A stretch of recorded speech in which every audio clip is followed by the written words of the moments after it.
भावना से कहो तो 33 करोड़ देवी देवता का वास अगर किसी में है तो वो गाय माता में हम सब के लिए जानकारी का विषय है। और ऐसे में भी और बड़ी बात है, गावो विश्व मातरः, हमारी वैदिक वाक्य में भी है कि गाय माता के हमारे जीवन में अपनी एक माँ है जो हमको पाल पोस के बड़ा करती, जो हमको जन्म देती है। लेकिन गाय ऐसी माता है जो अपने बच्चे को भी पालती है और इस सभी मानव जाति को पालती है। ये गाय माता की विशेषता, ये उसका जीवन धन्य। ये हमारे लिए बहुत सरल बात है समझने वाली कि गाय की संवेदनशीलता, गांव का परिवेश के साथ घर का परिवेश, गाय की हमारे से अंतरंगता, हमारी जब तक आपस में उसके हमारे बीच के विचारों का प्रभाव, ये मान के चलते कि वो आपकी भाषा को समझती है, बोल नहीं पाती, लेकिन संवेदनशीलता तो पूरी रखती है। तो ये जो आप इतने ही शब्द है कि मराठी में आप गोरी गोरा बोलते और हमारे यहाँ बछड़ा बछड़ी बोलते हैं, इतना ही फर्क है। तो अगर हमारे यहाँ गाय के आधार पर घर में गाय उनको तैयार करना है तो हमने गाय को बंद करके उनके घर में गोरी देने का प्रयास किया कि आप 5 गोरी ले जाओ, आप अपने घर में इसको बड़ी करो। बड़ी करते हुए हो सकता है धीरे धीरे अंतरंगता बनेगी, तो वो 2 तो अपने घर ही रख लेंगे, 3 हमको देंगे। तो वो खरीदने की बात हमने की है हमारी सरकार में कि वो खरीदेंगे तो उसकी आय भी बढ़ जाएगी और घर घर दूध की उत्पादन क्षमता भी बढ़ जाएगी। और ये बहुत सरल भी है, ज्यादा महंगा भी नहीं। बजाय गाय देने के गाय खरीदने का अभियान चलाएं और उसके बाद में फिर हम यही क्रम जारी रखें। मैंने अपनी सरकार में बनने के बाद माननीय कुलगुरु जी, हमने 2-4 निर्णय किए। उसमें से एक बड़ा निर्णय ये भी किया है कि हमारे अपने स्वच्छता के अभियान में बड़े पैमाने पर शहर खास करके महानगर और नगर गाय और इनकी परेशानियों के कारण से स्वच्छता प्रभावित होती है। तो हम बड़ी से बड़ी मशीन ला रहे हैं, बड़ी से बड़ी सफाई करने की एजेंसी लगा रहे हैं और खर्चा कर रहे हैं। हमने कहा ये तो आप करो, अच्छी बात है, लेकिन इसमें मददगार क्या है?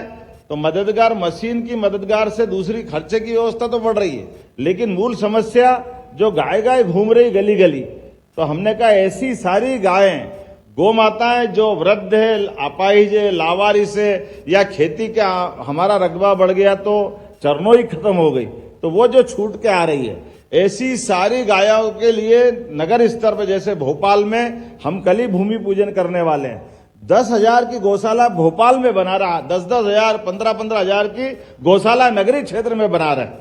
उसके पीछे भाव ये है कि हमारी ये गाय माता को हम संभाल लेंगे और ऐसे में जो बूढ़ी है, अपाहिज है, लावारिस है, किसी कारण से दूध की क्षमता से चली गई है, वो हम रख ले, सरकार रख ले, तो स्वच्छता तो नगर में अपने आप हो जाएगी। और जो दूध देने वाली है, बछड़े बछड़ी है, बाकी चीजें हैं, उसको जो उत्पादक या दूध उत्पादक व्यक्ति है, जिसको इच्छा है, प्रयास तो ये रहेगा कि हमारा तो कि दूध आप जब तक दूध देगी वो आप ले जाओ और दूध से निकल जाए तो वापस लाके दे दो, ये हमारा परस्पर संबंध बन जाए। इस क्रम को बनाए रखने से निश्चित रूप से गाय भी बढ़ेगी, दूध का उत्पादन भी बढ़ेगा। और हमारे बीच में जो हमारा मूल मन का भाव है कि स्वच्छता से लेकर समाज के अंदर सुव्यवस्था बने, तो हमने कांजी हाउस, खिड़क, ये सब बंद करने का निर्णय किया। ये पशुओं को जेल देने की स्थिति तब थी जब घर घर लोग गाय पालते थे, बाहर नहीं छोड़ते थे, लेकिन आज कठिनाई बढ़ी। लेकिन आज मैं आपके पूरे कृषि आधारित व्यवस्थाओं के आधार पर, माननीय गडकरी जी यहाँ नहीं तो मैं उनके सामने बोलता कि भाई साहब आप मध्य प्रदेश को पीछे छोड़ो, मुझे बहुत खुशी होगी, लेकिन हम 1 और 1 11 बनने आए हैं। मुझे इस बात का और आनंद है, हम और आप मिलकर के, आपका विजनरी व्यक्तित्व है, आपके मार्गदर्शन के आधार पर मध्य प्रदेश और हमारा महाराष्ट्र एक साथ बढ़े। महाराष्ट्र और मध्य प्रदेश के तो बहुत संबंध है, कई सारी चीजें इतनी अच्छी है। महाराष्ट्र में आज बाबा महाकाल के कारण से उज्जैन और मध्य प्रदेश के अंदर हमारे दोनों ज्योतिर्लिंग अगर जगमगा रहे हैं, तो हमारा वो गौरवशाली अतीत भी याद रखेंगे। जब यहां से बाजीराव जी ने दिल्ली पे कब्जा करने की तरफ बढ़े थे, हिंदवी साम्राज्य का वो विचार लेकर के, तो हमारे सारे देवस्थान बाबा महाकाल का एक बार जयकारा लगा लो, फिर मैं बताता हूं। बोले महाकाल महाराज की। तो महाकाल महाराज का उत्तुंग आसमान से बात करता हुआ शिखर आज दिखाई दे रहा है, या सारे देवस्थान जगमगा रहे हैं, तो उसमें सबसे बड़ा योगदान अगर किसी का है तो महादजी सिंधिया का है, जो महाराष्ट्र से ही गए थे, जिनके कारण से दुनिया भर के लोग आज धार्मिक पर्यटन के साथ आस्था का प्रकटीकरण आ रहे हैं। इसी प्रकार से अहिल्या माता का 300वां वर्ष चल रहा है। अहिल्या माता भी महाराष्ट्र की धरती से गई थी। उनके लिए जीवन में अपना राज्य तो अपनी जगह है, लेकिन संस्कृति के लिए जो उनने काम किया, मैं आपको और अहिल्या माता को प्रणाम करता हूं, जिनके कारण से हमारे लिए दुनिया के अंदर एक नारी शासिका का इतना उत्कृष्ट उनका अपना नेतृत्व रहा है। और उनके जीवन में हमारे सभी प्रकार की शासन व्यवस्था में सुशासन की इसी प्रकार की बातें थी। खेती किसानी के लिए सबसे पहले सरकार के माध्यम से कुएं खुदवा कर अगर किसी ने दिया है तो अहिल्या माता के माध्यम से दिया है कि आओ खेती करो। हमारे भील समाज के बड़े आदिवासी समाज के अंदर खेती बाड़ी को प्रोत्साहन देते हुए, पशुपालन को प्रोत्साहन देते हुए हमारे लिए वो सब संसाधन उपलब्ध कराए, जिसके कारण से गांव के लोग गांव में रहे, वो अपनी आजीविका के व्यवस्था वहां जुटा ले, उनकी आर्थिक स्थिति बदले। जो माननीय गडकरी जी ने किया है, जो बताया कि 15 साल पहले 10,000 लोगों ने अगर आत्महत्याएं की, तो वाकई बहुत डरावना सीन था।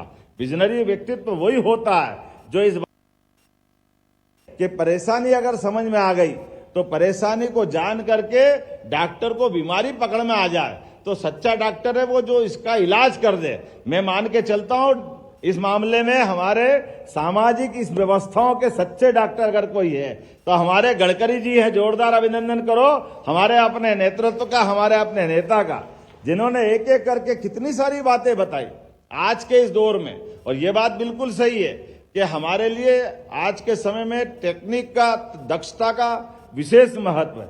और दक्षता के आधार पर अभी तो कितना अच्छा उदाहरण है अपने बगल में, ज्यादा बड़ी बात नहीं, मैं बोलूंगा नहीं, लेकिन वो युद्ध का एक दृश्य है, लेकिन दृश्य हमको सब बता देता है। इजराइल जैसा छोटा सा देश, 1 करोड़ से भी जिसकी कम आबादी, लेकिन वो दक्षता के बलबूते पर, टेक्नोलॉजी के बलबूते पर अपने देश को कृषि क्षेत्र से लेकर सभी क्षेत्रों में आगे बढ़ा रहा है। और तो रक्षा के मामले में भी कहां का दिमाग जाता है, ये हमारे लिए आश्चर्य की बात है। अब बताओ, कोई कभी सोच सकता कि पेजर में, वाकी टाकी में भी कोई बम लगा दे? ये आज का दौर तो कहां जा रहा है ये, लेकिन एहसास करा रहा है कि कुछ भी हो सकता है। जैसे माननीय गडकरी जी ने कहा है कि गौमाता को बढ़ाने के लिए गोरी ही गोरी होगी, ये कितना अच्छा अलग प्रकार का समय है। ये जो वर्तमान का समय है, लेकिन इस प्रत्येक काम के आधार पर हमारे अपने इस ग्रामीण कृषि आधारित व्यवस्था के आधार पर प्रदेश और देश की पहचान होती है। मैं इस मामले में एक बार फिर मध्य प्रदेश की तरफ से आश्वस्त करता हूं कि मध्य प्रदेश के माध्यम से महाराष्ट्र जो आगे बढ़ रहा है, हम एक दूसरे के विचारों को साझा करें, ये विकास की चर्चाओं में, परिचर्चाओं के माध्यम से सम्मिलित हो। इसलिए मैंने माननीय भाई साहब से जब बात निकाली तो आपने कहा कि 15 साल होगा हमारे इस प्रकार के आयोजन करते। मैंने आज से लगभग 2 माह पहले ही तारीख पक्की कर ली थी। आप उद्घाटन की तारीख बताना, मैं जरूर आऊंगा। मुझे बहुत अच्छा लगेगा हमारे अपने कृषि आधारित व्यवस्थाओं को बढ़ाने के लिए।